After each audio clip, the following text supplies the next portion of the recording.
When the small aircraft vanished into the mist-covered slopes of the Virginia mountains on May 28, 1971, the nation didn't just lose a passenger, it lost the face of its heroism. Audie Murphy, the quiet Texas boy who once stood alone against waves of German soldiers, who earned every battlefield honor his country could place upon a chest, who became a symbol of courage long before Hollywood turned him into an icon, was suddenly gone at only 45.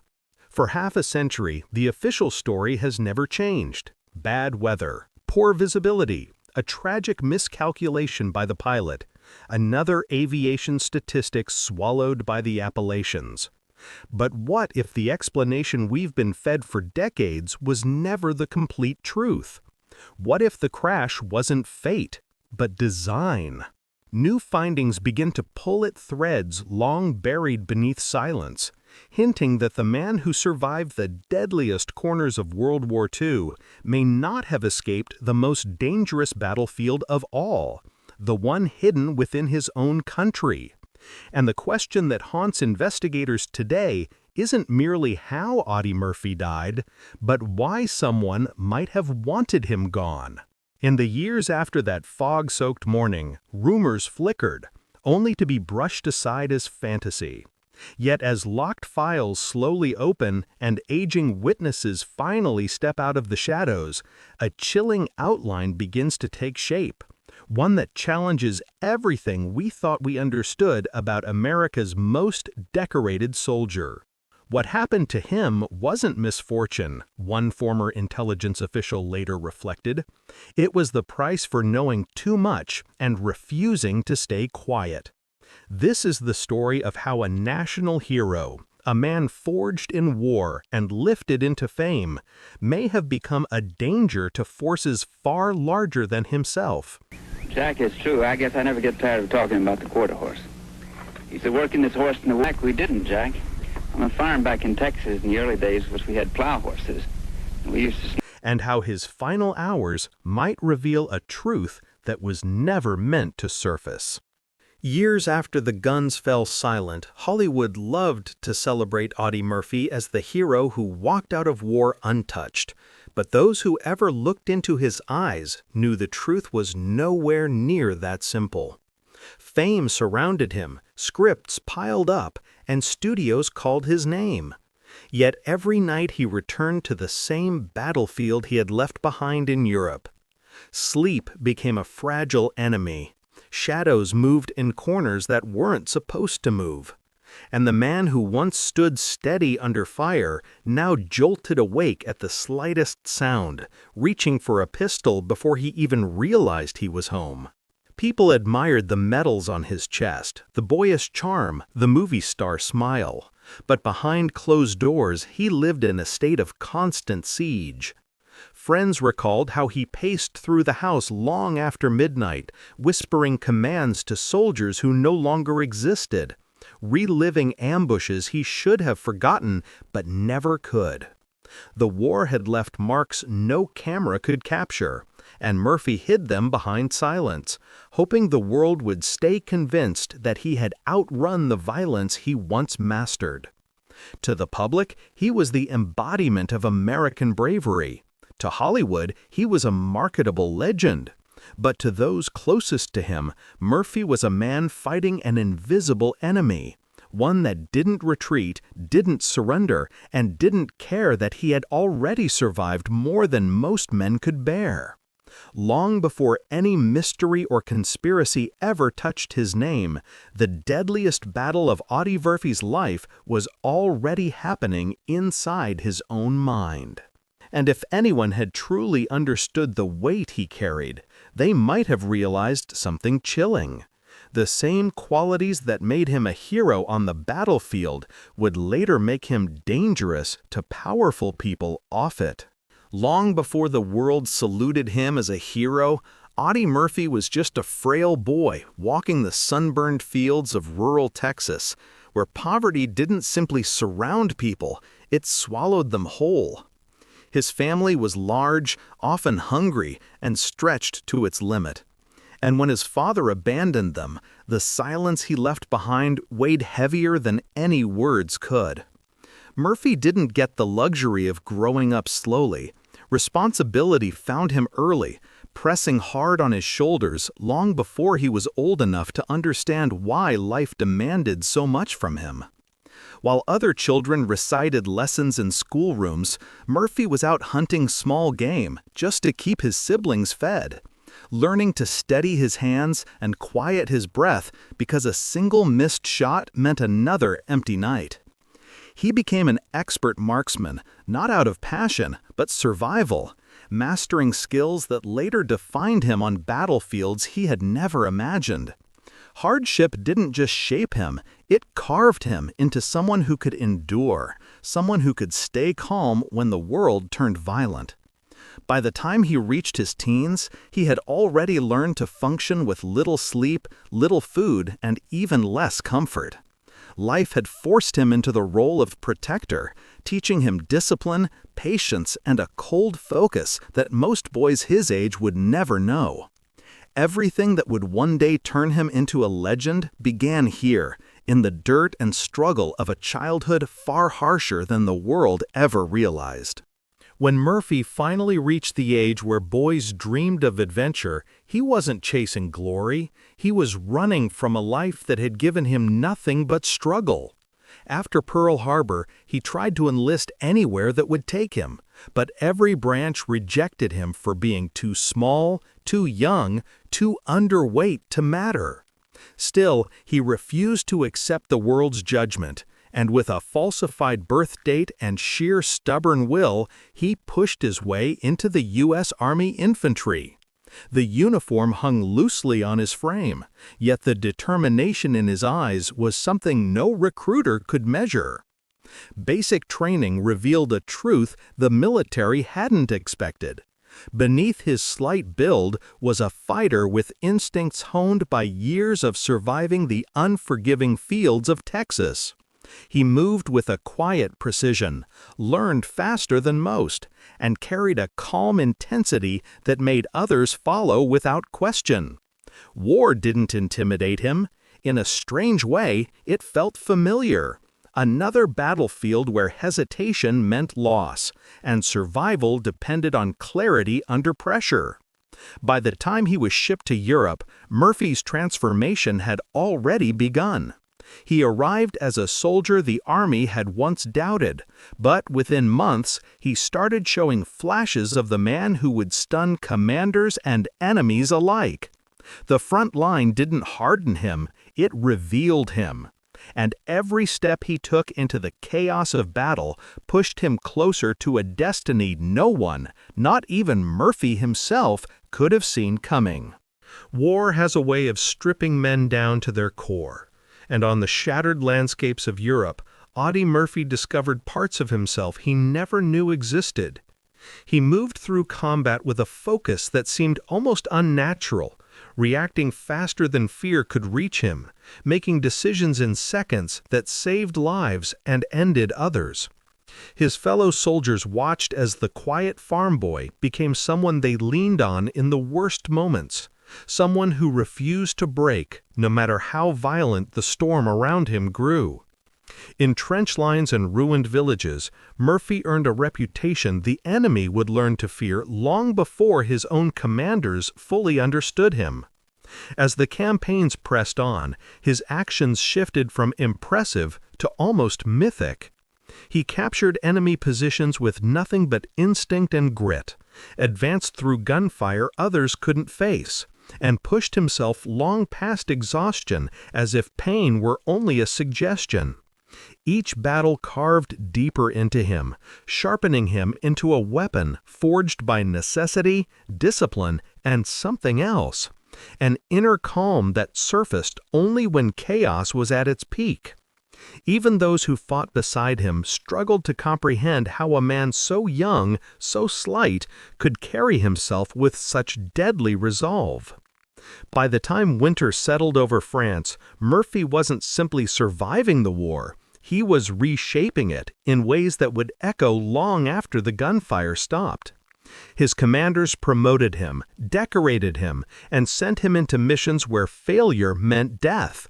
Yet every time he emerged, there was something haunted in his eyes, as if each victory came at a price only he could feel. The legend was beginning, but so was the burden that would follow him for the rest of his life. The moment that would define Audie Murphy's name forever came in the frozen ruins of eastern France, where his unit had been reduced to only a handful of exhausted men. Surrounded by a superior German force, the order was clear: fall back and survive. But Murphy didn't retreat. Instead, he climbed onto the burning shell of an abandoned tank destroyer, smoke curling around him as he took control of its .50 caliber machine gun. Flames licked at his boots while enemy soldiers advanced from the tree line, yet he held his ground as if the battlefield had shrunk to a single point: him. For nearly an hour, he unleashed a storm of fire that stopped an entire company of enemy troops in their tracks, cutting down waves of soldiers while artillery shattered the earth around him. Those who witnessed it never forgot the sight: a lone figure standing atop a wreck engulfed in flames, fighting with a fury that defied reason and survival itself. When the ammunition finally ran dry, Murphy didn't collapse. He leapt from the smoking wreck, rallied the remnants of his men, and led a counterattack that pushed the enemy back across the field. It wasn't bravery anymore. It was something beyond it, something that lived in the narrow space between genius and madness. The Medal of Honor would later hang around his neck, shining under the lights of ceremony halls, but Murphy rarely spoke of that day. To the public, it was the moment he became a national hero.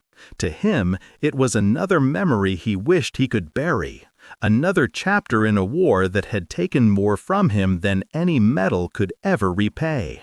The legend was born in fire, but the man who walked out of it carried scars no one could see.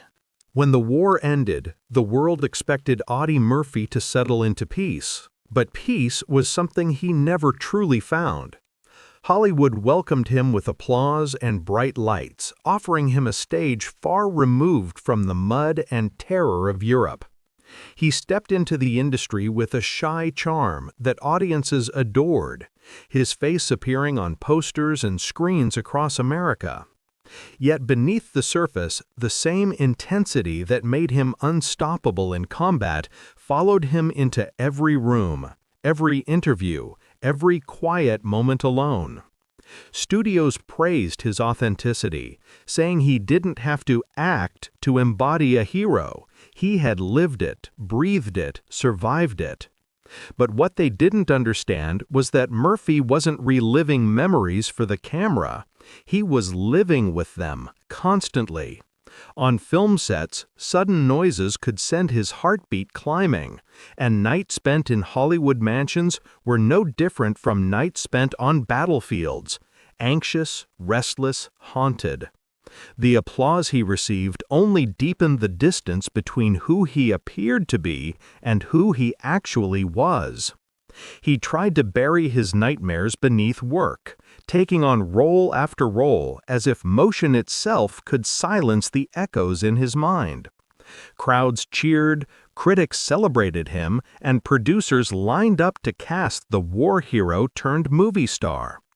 But behind closed doors, Murphy fought the same unseen battles, pacing the floor long after midnight, unable to outrun the war that lived inside him. Hollywood had given him fame, but it could never give him peace, and he knew it. As the years passed, Murphy found purpose in standing up for the veterans who struggled in the shadows, men whose battles hadn't ended when the fighting stopped. He visited hospitals, listened to stories no one else seemed willing to hear, and realized that the wounds haunting these soldiers were not so different from his own. But the more time he spent inside the Veterans Administration, the more he saw things that didn't add up. Resources disappearing, treatments that didn't make sense, and patients who whispered about procedures they couldn't fully remember. It wasn't just neglect. Something deeper was brewing beneath the surface. Murphy had never been the type of man to look away from injustice, and this time was no different. He began asking questions, tracing paperwork, pulling at threads officials preferred to keep buried.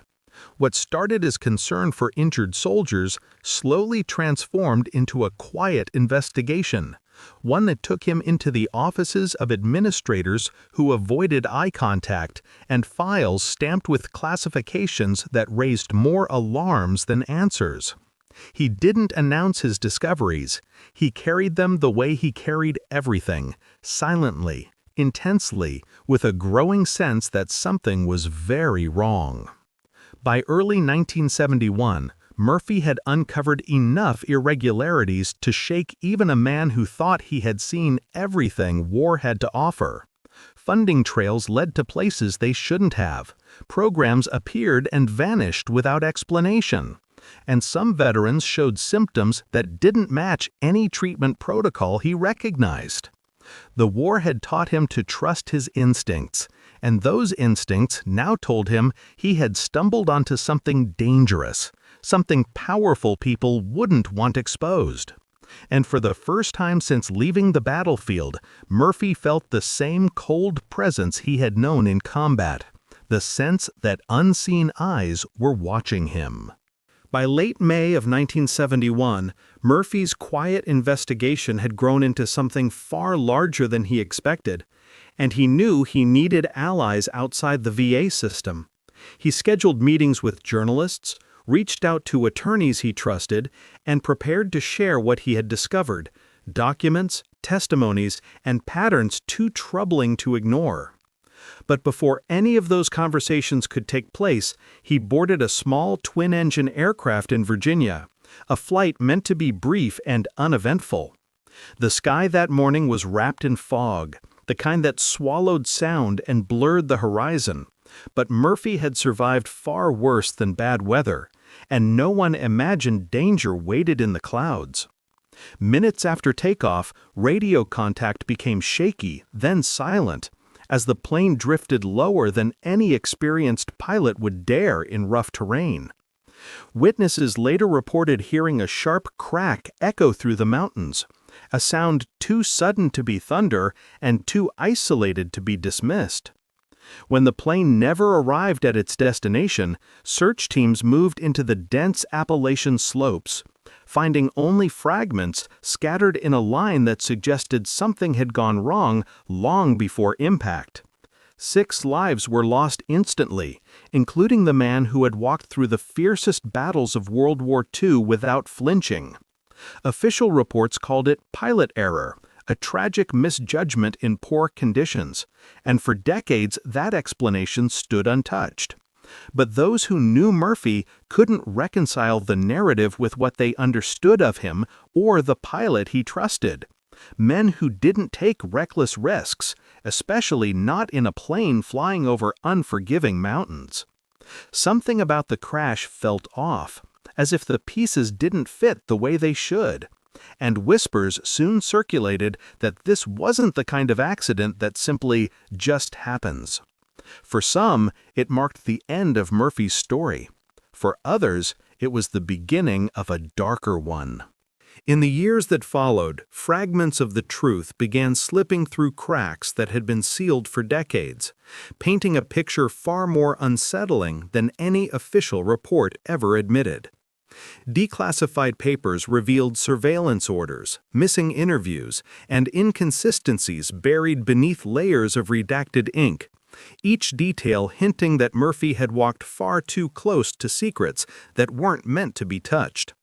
Former colleagues recalled how he spoke cautiously in his final months, as if weighing every word, knowing some doors could not be opened without consequences. The closer people looked, the harder it became to believe the crash was simply fate. Investigators who revisited the evidence noticed patterns that made the official explanation feel thin.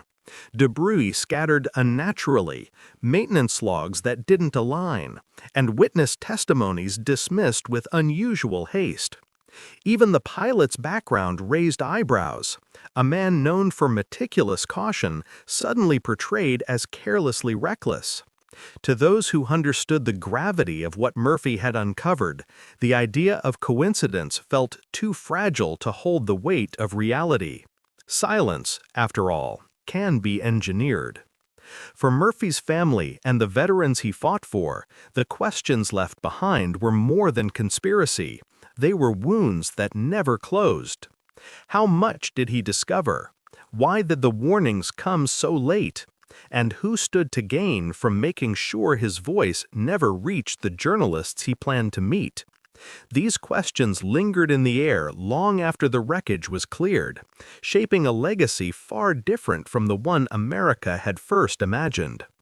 Today, Audie Murphy is remembered not only as the most decorated soldier of his generation, but as a man whose courage may have led him into a final battle fought in shadows rather than fields. Whether the truth was buried intentionally or simply lost to time, the unease surrounding his death refuses to fade. And as more pieces surface, one chilling thought remains. Heroes fall in war, but sometimes they are silenced in peace.